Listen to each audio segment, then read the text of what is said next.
Going back to August 9th, 2001, could you tell me about that date and how you found out? Well, that's the day that Malki was murdered.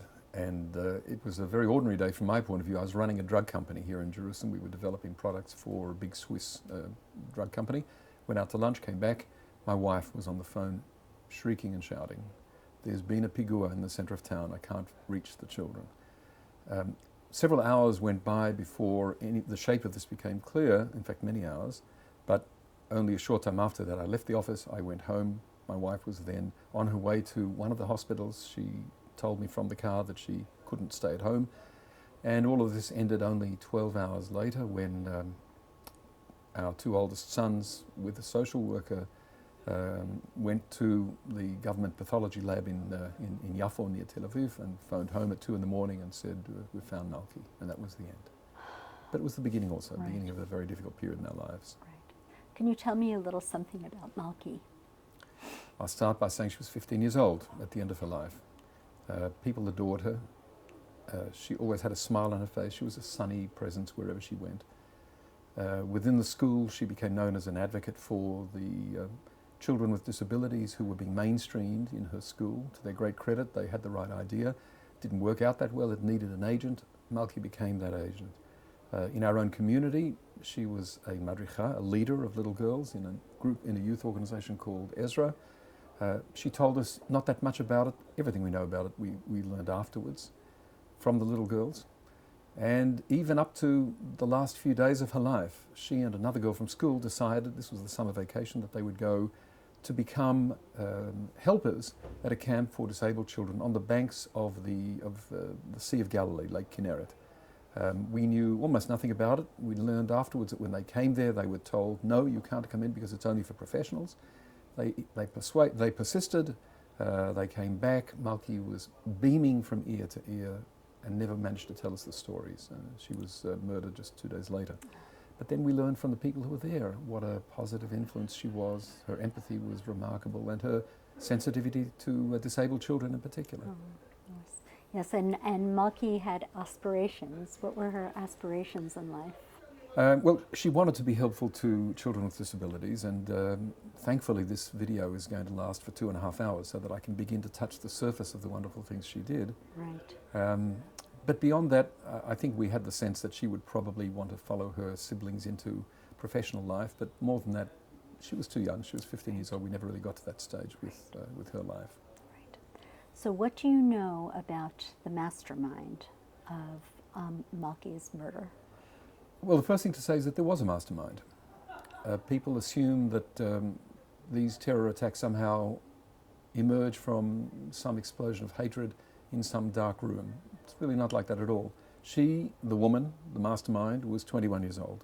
She was working as a newsreader on a Palestinian Arab television station, and indeed, in the 2 hours after, no, more than 2 hours, shortly after the massacre, which she engineered, made happen, she was on TV reading the evening news from Ramallah, short distance from where we live, announcing as the main story of the day that a resistance activity in occupied blah, blah, blah. She was a journalism student from Jordan. She was studying in an Arab town in Judea and Samaria, and she'd been there a short time, a year or two. All her family, all her roots were in Jordan. She was the first woman to be recruited by Hamas, who saw that there is value in having a terrorist willing to do everything that we want her to do, who has journalistic credentials, which she did. And she's boasted about it endlessly in the social media. I had the papers so I could pass in and out of Jerusalem easily, and from there to plotting to blow up a building or two was a short distance. In fact, she placed a bomb in another building several days before the massacre at the Sbarro Pizzeria, and that was a well-known building called Hamashbir Letzarchan, a department store, which isn't there today, but the building is, in the center of town on King George.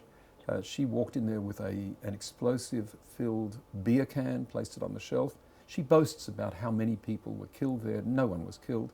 But the fact that she boasts about it today, as recently as the last couple of weeks, tells you that there is a great deal of satisfaction and hubris on the part of people like her. In any event, she did the carrying of the bomb, which was a human being who had explosives in his guitar case on his back. She brought him from Ramallah into Jerusalem. She was dressed with skimpy clothing to make her look like either a tourist or an Israeli girl, and brought him right up to the site, instructed him to wait 10 minutes so that she could get away, and to explode in the center of the intersection of King George and Jaffa. He didn't do it. We can only surmise that he saw more children, the target was children, Jewish children, inside the pizzeria, which had a glass front to the street, and he walked in and presented himself at the counter, and in front of him were two delightful girls tapping text messages into their phones, and one of them was my daughter, the other was her best friend, who was our neighbor's daughter. Right. So this woman, Ahlam Tamimi, tell me how you felt when she was first apprehended by the Israeli police. We received almost no information at any stage. We weren't told when she was arrested. We weren't told when she was going to be put on trial. We weren't told when she was convicted. Whatever we learned from the media. With hindsight, what I felt, and I think I speak for my wife in this as well, is that what was done was hideous, but thankfully she's been sentenced to 16 terms of life imprisonment, one for each of the people she actually murdered on the spot, one for the 16th person who, as of today, continues to be unconscious in a vegetative state, a young mother who came in there with her 2-year-old daughter. Behind bars was an acceptable outcome from our point of view. Right. And then in 2011, she was one of the 1,027 people that was traded for Gilad Shalit. Can you tell me about how you found this out, that she was going to be among them, and how you felt about this? What we found out began years before the Shalit deal, when we began to see a pattern in the way in which, even behind bars, she was being interviewed for TV and social media and for a movie. And eventually for a movie that was on the front page of the New York Times with a charming and very complimentary photograph of her beaming face, the murderer, in that article. So we learned already, long before the Shalit deal took place, that there are people who don't see her as somebody who set out to massacre as many Jewish children as possible and is unbearably proud of it, but who see her as some kind of figure of resistance and perhaps even heroism. So knowing that there were efforts to get her loose, we began a campaign, and we had several letters hand-delivered into the Prime Minister's office saying to Mr. Netanyahu, who was the Prime Minister from 2009, please never consider letting this woman go free, as the judges stipulated when they sentenced her to 16 terms of life imprisonment. Let it never happen. But it was clear to us that because no one was responding to us, we had better prepare ourselves for the worst. And then when the announcement was made in October 2011 that the government several days hence was going to be releasing not just Tamimi but 1,026 others, and we didn't really know who they were, but now I can tell you for a fact that most of them were murderers. It was horrifying, simply horrifying. We also realized there was nothing we could do to stop it, but we turned to the media. We did hundreds of interviews in those few days, and our message was always the same. This is a catastrophe. There's so much support for the deal, but it is a catastrophe. People are going to die. They're going to be murdered. And indeed, it's happened, even though there's very little news coverage of the deaths that have followed, but they are a reality, and you have to be somewhat obsessive, as my wife and I are, to pursue them. So the release of Tamimi, up until the point that it happened, was something hanging over our heads, and we dreaded it. The reality of it was worse than we expected. Right. And subsequent to the release, where did Tamimi go, and how had she been conducting her life henceforth? So the answer to that requires me to skip over a lot of detail because we don't really have hours to speak. Mm-hmm. First of all, she was the only one of the Shalit deal releasees to be sent to Jordan. It was called an exile, but it's not an exile. Her parents were there, her father at least, and her siblings and her support base. She arrived to an explosive, rapturous welcome at the main airport in Amman. There was an official reception for her in one of the Jordan government courthouses in Amman. And from there, it was just one step after another to celebrity and fame and phenomenal influence. Within a couple of weeks, we had already heard that she was being given her own TV program. And indeed, it became a reality from January or February of 2012, just a very short time after she re-established herself in Jordan, and continued for the following 5 years. It was totally focused on our heroes, the prisoners, and it was beamed throughout the world by the means that no one could stop, by the internet and by the Hamas satellite network, and she became very famous as a result. She also did a great deal of touring, particularly at high schools and universities, but also meeting with parliamentarians and politicians throughout the Arab world. I've never heard her speak English, but I'm told that she speaks bad English. But her Arabic is the Arabic of a journalist, and she's persuasive and somewhat charismatic, it has to be said. All of this changed as a result, a very slow result, of our efforts, my wife's and mine, to leverage the little that we could leverage, and that involved reminding the government of the United States that Malki had American citizenship, thanks to her mother. I'll say this very briefly. I went to Washington about the time that Tamimi began broadcasting her TV program, and I had a meeting with officials in the US administration from the Department of Justice and its various arms. I received a very, very, very welcome undertaking that they won't stop until they have her in their control, because under American law, a terrorist who has caused the unlawful death of an American citizen, becomes subject to American law in any jurisdiction. It's a quite unique structure. But they warned us that we wouldn't be updated along the way, and indeed we weren't. And we were ready for a wait of many weeks, but of course it wasn't many weeks, it was years. In March 2017, we were given the very welcome information that federal charges against her had been unsealed. They'd been sealed for 5 years, and she was now on the FBI Most Wanted Terrorists list, and that the United States, the most welcome news of all, had asked the Jordanians, with whom they had and have an extradition treaty since the Clinton administration's days, asked Jordan to extradite her.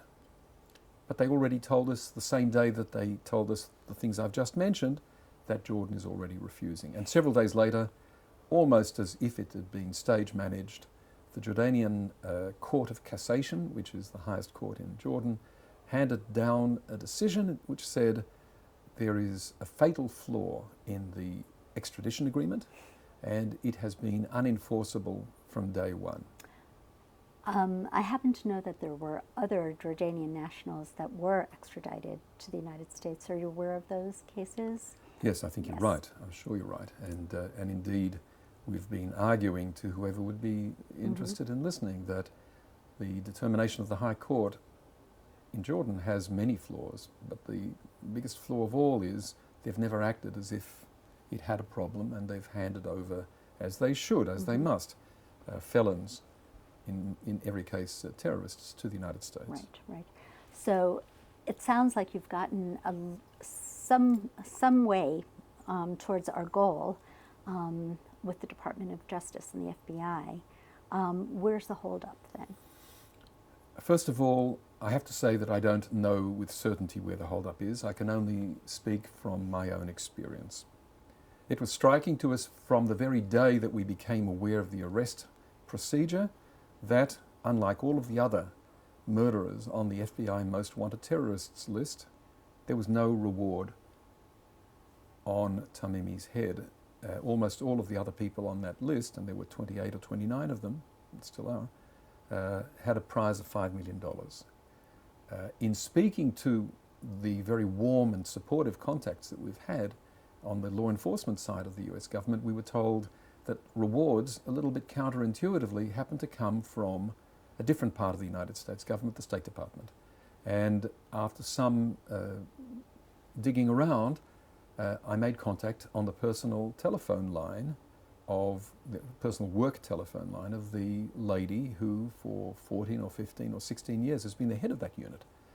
And I left her a detailed message saying that I'd like to speak with her about this strange outcome that of all of the people on the list, the one who's murdered the largest number doesn't have a reward on her head. Right. And the response that I got was really disturbing, because from that day until today, which at this point when we're sitting together is almost 2 years, there hasn't been any response at all. Follow-up letters and emails and contacts through other people have produced a stony response of total silence. And there are other contacts, many contacts I have to say, with diplomats of the State Department, some of them present in the State of Israel representing the United States, some of them in Jordan, some of them sitting in Washington, which have resulted in a similar eloquent, utter silence. Right. So at a certain point, the penny dropped for us that there are people who don't want to see Tamimi extradited to the United States, even as the Department of Justice absolutely does and has invested massive resources in presenting the case and in trying to get to the point where she can be put on trial and hopefully convicted and sentenced to a very long term of imprisonment. Yet you did manage to get the $5 million reward placed on her head. That's true. 9 months after we started asking, without any response from the State Department, the $5 million reward suddenly emerged. We learned about it in the form of a letter that I have to say would be the rudest letter I have ever received from any official of any government. What did the letter say? No, Okay. Until we're ready to publish it, I don't want to talk about it. Okay. So here we are at this juncture. Tamimi is, would you say, hiding in plain sight? And Amman Jordan, I mean, she is a wanted woman by the government of the United States. You would think that with the power and prestige of the United States and the amount of money that the United States gives to the government of Jordan, they would be making some sort of effort to conceal her, or she would be feeling very threatened and very afraid. Do you know how she's behaving today? There are two answers. The first is that she hasn't left Jordan, to the best of my understanding, since those charges were pressed. And if she does, I'm told by the US authorities that she'll be picked up. I hope that's right. In any event, she is now, and has been for the last, I'd say, 6 months or so, become a mainstream celebrity in Jordan. Perhaps it's more than 6 months, perhaps it's closer to a year now. A year ago, she shared a platform with a former Prime Minister of Jordan and many other high-profile officials in the Jordanian establishment, including the government, making a speech in support of her cousin, Ahed Tamimi, the blonde young woman who was released from an Israeli prison some months ago after slapping an Israeli soldier, and a lot of other things that somehow the media forget about. Since then, she and her husband, who's also a murderer, who's also released in the Shalit deal, who's also a Tamimi, who's also her cousin, were both together the stars of a This Is Your Life type Jordanian program on Jordan's most watched television. We're not now talking about Hamas TV. We're talking about the station that Jordanians watch, country of 7 million people, our ally, important cog in the battle against terrorism. Mm-hmm. People in that country seem to adore this woman. Now, one might think that they don't know about the killings and therefore they adore her because she's attractive, which at one stage in her life probably you could say she was, or because she makes good speeches, which I'm told she certainly does. I've read enough of them. But no, all of the evidence is that she's popular because she murdered as many people as she did and says openly, I set out to murder Jewish children and I succeeded and I'm out, which proves that God was on my side and you should do the same. So if you had one thing to say right now to the government of the United States, what would you say? I'd say that as important as a relationship with Jordan is, and there are views that say it's very important, justice is an important value. It's a supreme value. But since not everybody understands or appreciates values, I would say something in addition to that, and that is, do you see how much incitement to terror, to the murder of children in particular, this woman represents, how she is a lightning rod for these messages, how she has presence all over the Arabic-speaking world. If you spoke Arabic, if you follow the Arabic media, I keep saying to myself, you'd be as enraged as Arnold and Roth are, but you don't see it. And therefore you think that somehow it isn't happening, it's happening. And we're all the victims of what has happened and what's going to happen. We happen to be victims by reason of being the parents of a child, and that makes us much more motivated to do things. We need other people to understand just how self-defeating a policy of a government that says, no, we don't want to hassle the Jordanians can be. It's a disaster, it's a mistake. Right. Getting back to the reward, do you know if the reward has been placed in prominent places in Amman so would-be bounty hunters could apprehend Ms. Tamimi and get her into the United States for justice? I happen to know the opposite. And I know it because the State Department let it be known through our representatives that they have no intention of posting any posters about the reward, and that if anybody wants to, they can go to the State Department website and go down 3 or 4 layers in the website until they find the details of the reward.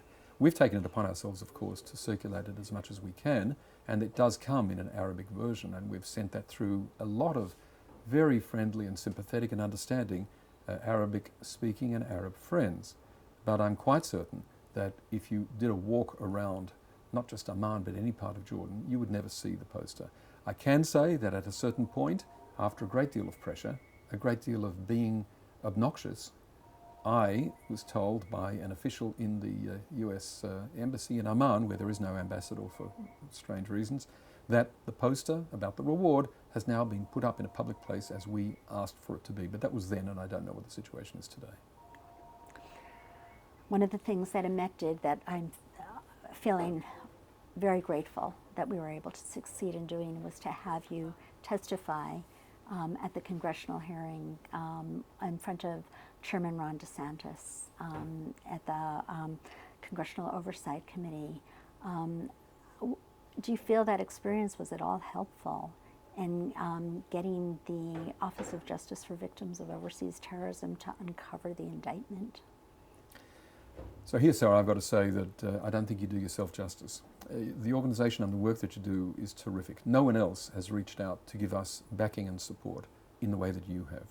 You arranged for me to become a witness. I'm not an American citizen, so there were some hurdles to overcome. My daughter, of course, is, and my wife is. My wife can't travel because we have a very sick child at home, but I was willing to travel, and you arranged it. I was an invited speaker, one of 3, in front of the House Oversight Committee on National Security, chaired, as you said, by then Representative Ron DeSantis, who's now Governor of Florida. And it was remarkable to me to find that after all of the cold shoulders and all of the people looking in the other direction as if I wasn't standing there, there were members of the Congress who were really troubled by the issues that I brought and gave their attention and gave some follow-up. Now, about a year after that, so we're talking in early 2016, we learned of the unsealing of the criminal case against Tamimi and the extradition request and things that were secret at the time that I appeared in the Congress. And it was notable to me that the will of the congressional representatives who were there was sometimes you need to encourage the people who do the executive tasks in the US government to do the job a little better.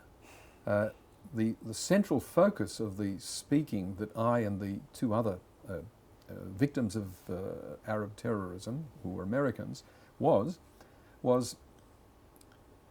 if the United States has a law that says it's going to do these very important things about terrorism, about terrorists, about American victims, and if it then does those things in other parts of the world but doesn't do them when the victims were damaged or killed in Israel, then this is an unbearable discrimination within the work of the US government. Now, at that time, we thought that it was the DOJ who weren't doing their work. And in fact, they were doing their work, but very quietly. Now, our feeling is that it's other agencies of the United States government, and the discrimination screams out. It's become a lot sharper now. I have to say that if I had the opportunity to speak in front of any congressional audience in the United States, I'd drop everything and go there, as difficult as all of that is.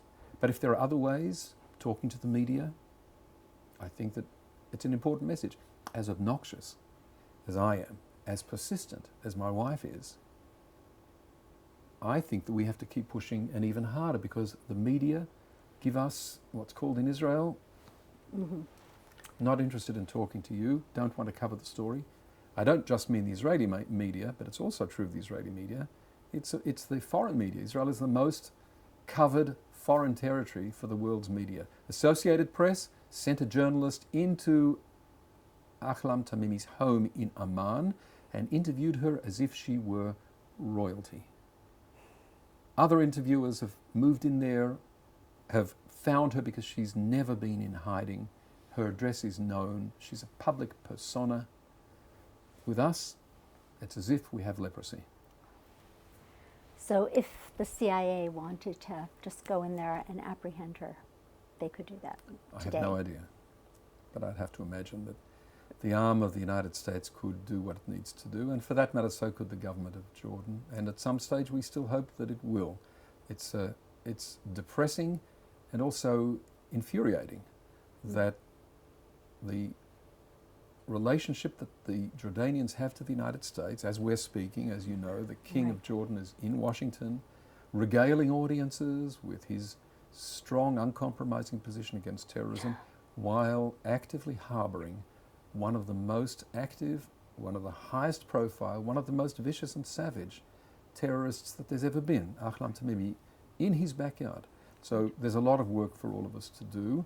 The good news is that we have some friends. The bad news is that we also have people who are not interested in doing this important task and doing credit to their own sense of justice. I'd like to wrap this up just by saying you call yourself obnoxious, but as a mother, as a parent, and as a parent of children and grandchildren that live in Israel, I'm so grateful for your work.